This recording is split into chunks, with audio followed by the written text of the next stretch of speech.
aquilo que eu vou aqui apresentar, para mim dá muita responsabilidade, porque de facto é um assunto que é muito pouco tratado, principalmente entre os historiadores. Portanto, todos os estudos feitos à volta do livro da Fábrica das Naus, que surgiu há mais de 100 anos atrás, perdão, tem sido muito nos aspectos muito teóricos e muito pouco nos aspectos práticos. Portanto, essa será a minha função como construtor naval, como projetista de construção naval em Madeira.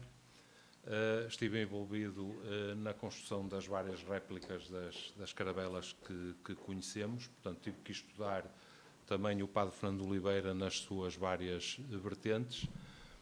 E, portanto, dá-me responsabilidade, porque este é um assunto muito pouco falado e que tem que complementar com os estudos que os historiadores têm feito. Portanto, até à década de 1970, esses estudos mais teóricos foram gradualmente desenvolvidos, matematicamente desenvolvidos também, e só depois dos anos 70, com a ajuda da arqueologia naval, e temos aqui presente um dos maiores responsáveis pela nossa arqueologia naval, que teve consciência há 20 ou 30 anos atrás que se tinha que abeirar dos carpinteiros navais ainda existentes, para, tomando por princípio uma certa analogia entre os processos, embora distanciados de cerca de 400 anos entre uns e outros, mas percebendo que só através dos carpinteiros navais atuais lhe era possível chegar à descodificação do Tratado de Fernando Oliveira. O Filipe é um dos maiores responsáveis por isso. Há cerca de 30 anos que ele me procurou também para tentar desvendar estes processos. E, portanto, aquilo que se vai falar, aquilo que eu vou falar aqui, vou tentar ser também muito rápido e, de certa maneira, complementar com aquilo que os anteriores falaram. É basicamente duas tecnologias construtivas que chegam ao Padre Fernando Oliveira. São as tecnologias construtivas mediterrânicas e nórdicas. Portanto, o sistema mediterrâneo é um sistema de costado primeiro e liso, pré-romano, basicamente pré-romano, e um sistema de cabername primeiro e costado liso também, pós-romano. Portanto, nós sabemos que os primeiros barcos de colónias fenícias saíram da zona de Cádiz e percorreram até à Inglaterra, a nossa costa, a costa portuguesa. Portanto, certamente que eles, ao passar, isto há cerca de 3.000 anos atrás, ao passar pela nossa costa, tinham que fazer porto em muitos dos sítios. Portanto, barcos que não estariam muito bem preparados para o irritado mar Atlântico, tinham que parar em muitos sítios. Aí devem ter deixado, até porque prevê-se, não, estima-se que aí terão deixado infraestruturas, terão feito infraestruturas de apoio às frotas que por ali passavam. Portanto, eles, há cerca de 3.000 anos, podem ter deixado com certeza alguma tecnologia. Vemos aqui um esquema de como eles montavam esses barcos. Portanto, as tábuas eram encostadas a topo e costuradas com fibras vegetais por um processo análogo àquele que é do barco dos faraós, o barco solar de Khufu. Aqui, sobre os barcos da nossa região, sabemos muito pouco. Através de Estrabão sabemos que esses barcos eram bastante rudimentares e seriam construídos em vime ou em arcos de madeira e revestidos a peles. Portanto, sabemos muito pouco sobre estes barcos. No tempo da época romana, isto vai-se modificando e o processo de construção deixa de ser através de ligação por fibras têxteis para ser através do processo de mecha-espiga e com cabilhas de pregação, cabilhas que eram espetadas a atravessar as madeiras. Após a queda do Império Romano, a chegada dos visigodos e dos suevos, não sabemos nada. Portanto, é uma época escura em relação à náutica. Alguns historiadores acham que houve uma certa aproximação do mundo, mais do mundo nórdico do que do mundo mediterrâneo. No século VIII chegam-nos as invasões muçulmanas, todos conhecemos, vemos aqui um dromon bizantino, em que nos aparece com um sistema de construção de cabername primeiro. Eu já vou explicar o que é isso. Tenho aqui uma fotografia, duas fotografias da construção da nossa caravela Boa Esperança, em que vemos a serem colocadas cavernas em cima da quilha. Portanto, toda a construção começa pela quilha, são colocadas cavernas e, a seguir, as cavernas são revestidas exteriormente o costado. Da construção nórdica, chega-nos o costado tipo trincado. Vemos aqui um exemplar de um barco nórdico que foi encontrado de construção trincada. Portanto, o esquema construtivo é mais ou menos este. Portanto, primeiro era feita, aquilo que vemos aqui do lado direito, era feita a concha, onde se fazia o costado trincado, onde normalmente a tábua de cima sobrepunha ligeiramente a tábua de baixo. Portanto, isto eliminava algumas deficiências que houvesse, e só depois, só posteriormente, é que era colocada a estrutura dentro do barco para dar a devida estrutura ao barco. Eu vou mostrar aqui uma sequência muito rápida da construção de um barco nórdico, que é o nosso barco Rabelo. E ele é começado por um fundo com 5 tábuas, com um fundo em forma de folha de loureiro alongada, que depois se dava uma devida curvatura, com tábuas alinhadas perfeitamente a direito. Portanto, isto é uma construção muito simples, muito simplicista, tábuas alinhadas a direito. Nesse fundo são colocadas lateralmente umas atrás das outras, com muita facilidade, quer dizer, não é assim tão fácil quanto isso, mas entende-se este esquema. Vão sendo colocadas umas atrás das outras e depois se coloca a estrutura pelo interior. Cá está uma imagem da estrutura, depois o barco é virado, as pontas na proa e na polpa que ficam a mais são aparadas com um machado e depois o barco é calafetado e o nosso barco está pronto.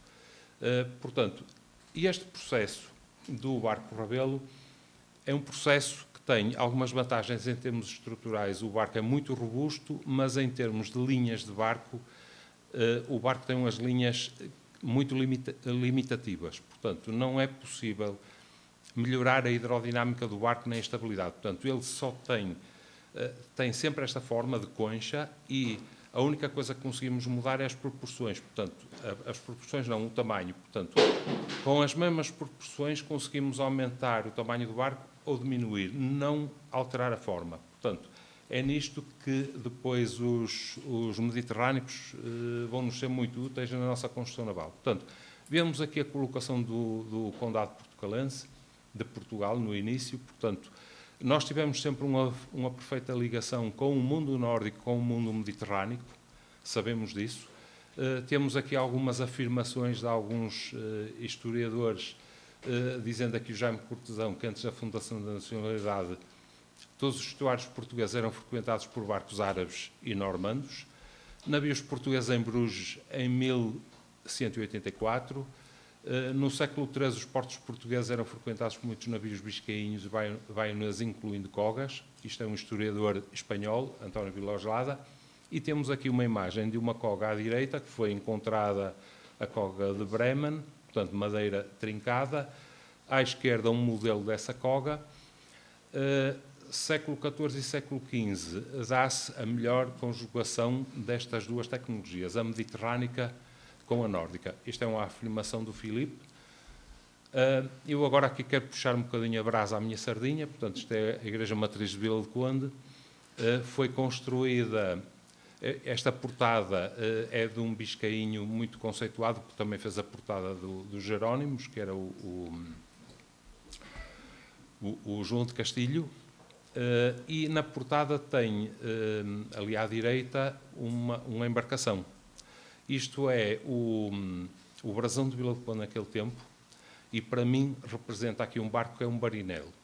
E este barco tem muito que se lhe diga. Esta embarcação, a fotografia é dos anos 40 ou anos 30, hoje já não se consegue observar tão bem porque a erosão estragou-nos aquele barco.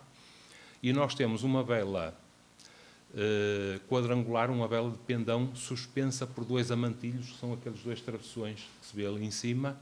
Isto é um pormenor mediterrâneo. O cesto que tem em cima do mastro, encimado no mastro, é mediterrâneo também. Os 2 castelos, sensivelmente à mesma altura, é nórdico. A roda de proa curva é mediterrâneo.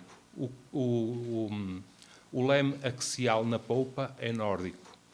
As grandes nervuras que temos ao longo do casco representam cintas e, portanto, quer dizer que o costado é liso, portanto, é mediterrâneo. Portanto, temos aqui uma conjugação de duas tecnologias. Esta portada foi feita entre 1511 e 1514. Este é o brasão de Vila do Conde, que é de tempo anterior. Portanto, era o brasão que existia, mas este barco representa um barco que naquela época já não existia, portanto, já tinham evoluído. Vemos aqui representações de barcos do mesmo género. Isto é do Relicário de Santa Úrsula, 1489. Portanto, a evolução destes navios dá-se muito rapidamente a partir de 1485 e muito mais rapidamente a partir de 1515. Portanto, os navios crescem desmesuradamente a partir de certa altura e isso traz grandes problemas estruturais. Havia navios que nós sabemos que mal andavam para a frente, alguns deles andavam mais para o lado do que para a frente. Problemas estruturais, eles desconchavavam-se pelo caminho, desmantelavam-se pelo caminho e alguns até se viravam. Os primeiros tratados de construção naval, Fernando Oliveira, o Ars Náutica e o livro da Fábrica das Naus, toda a gente os conhece. Que propósito, porque é que foi feito o Ars Náutica? Porque é que aparece? Aparece o livro da Fábrica das Naus. Aparece-nos porque Fernando Oliveira explica-nos, em certos trechos, que andava esta arte muito mal divulgada, em mãos de alguns que sabiam de facto fazer, mas que não ensinavam, ou ensinavam defeituosamente, propositadamente, muitas vezes. Portanto, era necessário pôr isto, regimentar a construção naval, porque, de facto, os navios tinham imensos problemas e, portanto, era preciso criar regras arquitetónicas para conferir aos navios boas possibilidades no mar. Eu conto a mim, agora uma particularidade, toda a gente tem afirmado sempre que o Fernando Oliveira não era um carpinteiro naval, e eu acho bem o contrário. Para escrever o livro da Fábrica das Naus e o Ars Náutica, tem que saber muito de construção naval em madeira. Para além de estar presente junto de quem sabia fazer para registar tudo isto, tem que se entender muito. E eu, como técnico de construção naval em madeira, fazendo muitas salas do risco, no fundo, a sala do risco atual é uma evolução disto que eu estou agora aqui a mostrar,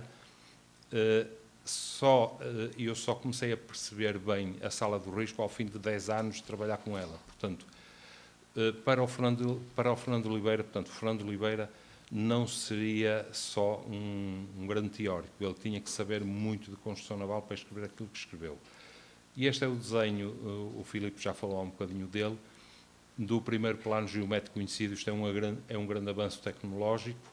Infelizmente, ele no livro da Fábrica das Naus não publicou, muito provavelmente a publicar seria uma coisa mais avançada que ele não fez, se calhar propositadamente, porque a intenção dele era estipular regras arquitetónicas e não construtivas. Portanto, isto insere-se mais na área da construção, da produção, e não na área da arquitetura. Portanto, eu quero aqui diferenciar um bocadinho aquilo que é a arquitetura e aquilo que é a construção. Portanto, o cuidado dele era dirigido à arquitetura para que se fizessem barcos com estabilidade e que navegassem corretamente. Isto é um bocadinho mais da área da construção. Eu tenho aqui, agora aqui um desenho daqueles que ele inicia, porque ele tem isto muito pouco desenhado, tem isto muito descrito, e depois era preciso fazer a descodificação de tudo aquilo que descreveu. E eu aqui acrescentei-lhe um pormenor de um corte da quilha com o alefriz. O alefriz, há um bocado ali, estávamos no intervalo a falar sobre isso, o alefriz é uma das partes essenciais de toda a obra. Eu não vou aqui explicar porque, que isso é enfadonho a gente poder explicar. Era preciso, se o professor Henrique diz que era preciso um semestre, era preciso alguns anos para... Portanto, tenho aqui um esquema, mas tenho aqui apontamentos meus, que numa dos livros eu tenho sempre apontamentos feitos diretamente em cima dos livros. Portanto, ele mostra aqui onde se assenta a caverna mestra. Ele diz-nos que a caverna mestra tem que assentar 1/8 do comprimento da quilha do meio para a proa, para que o barco tenha o centro de volta no sítio adequado. O centro de volta ainda hoje é e ele está a falar nisto há 400 e tal anos atrás, ainda hoje, na vela de alta competição, é um dos problemas maiores que existe para o elevado rendimento do barco. Ainda hoje é um sítio fictício, portanto, que os engenheiros não ignoram, mas têm grande dificuldade em perceber. Está aqui um esquema, a tentativa de uma perspectiva, pronto, e entre muitas imagens das peças que vão formando a parte de polpa do barco, e aqui algumas explicações. Portanto, está aqui um esquema de como se faz a forma, aquela peça em baixo, a cinzento, tem ali um pormenor, um bocadinho da quilha e a forma da caverna mestra, como ele nos explica como se faz a forma da caverna mestra. Ao centro, na parte de cima, tenho o esquema dele e à volta o esquema que eu tracei para se formar os braços e a forma da caverna mestra. A forma da caverna mestra está aqui desenhada a cinzento também, e ela tem uma variação à medida que parte do centro da quilha ou da posição dela para a proa e para a polpa, ela levanta e recolhe, segundo um graminho. O graminho está desenhado ali na parte de cima, mas eu tenho aqui o esquema de como funciona o graminho. Isto é do classicismo grego. E estes graminhos eram aplicados segundo Philibert Delorme, que fez um tratado sobre construção civil no século XVI, e ele mostra-nos como eram feitas os pilares dos edifícios gregos e romanos, que têm uma superfície ligeiramente ovalada. Portanto, isto também é para que visualmente ele seja mais bonito, mas eu creio que não é só por isso.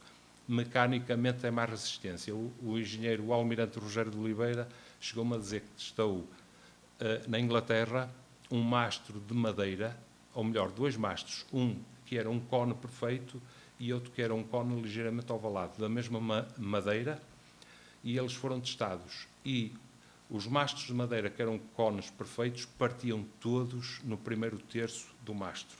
E os que eram ovalados não tinham sítio certo para partir.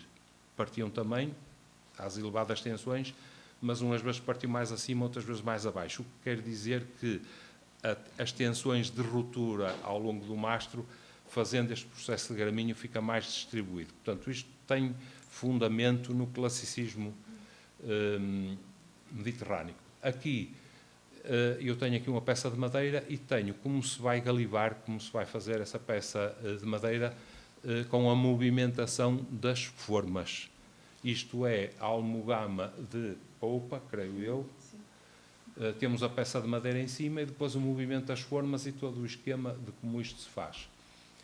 Isto é tudo baseado numa comensuração de grandezas, portanto, onde a pessoa que queria fazer o barco dizia ao dono do estaleiro para quantos tonéis queria o barco, e com base nisso o mestre construtor sabia quantos rumos, rumo é uma medida de comprimento, quantos rumos havia de dar à quilha.